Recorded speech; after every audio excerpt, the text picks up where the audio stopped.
पश्चिम बंगालला विकासाचं इंजिन बनवण्याचा निर्धार पंतप्रधान नरेंद्र मोदी यांनी काल दुर्गापूर इथं बोलताना व्यक्त केला। सुमारे 5,400 कोटी रुपयांच्या विकास प्रकल्पांची पायाभरणी, उद्घाटन आणि लोकार्पण काल त्यांच्या हस्ते झालं।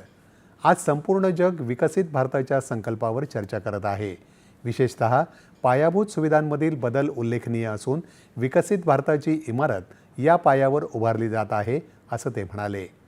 एक राष्ट्र एक गॅस ग्रिड या दृष्टिकोनावर सरकार काम करत असून त्या दृष्टीनं प्रधानमंत्री ऊर्जा गंगा परियोजनेची निर्मिती केली जात आहे, असंही ते म्हणाले। स्टील सिटी म्हणून ओळखलं जाणारं दुर्गापूर भारताच्या श्रमशक्तीचं प्रमुख केंद्र आहे। या शहरानं भारताच्या विकासात दिलेल्या योगदानाची नोंद घेऊन ही भूमिका बळकट करण्याची संधी इथल्या अनेक प्रकल्पांमुळे मिळाली आहे, असं ते म्हणाले। हे प्रकल्प make in India, make for the world या संकल्पनेशी सुसंगत असून पश्चिम बंगालला पुढे नेण्यास सहाय्य करतील, असा विश्वास त्यांनी व्यक्त केला।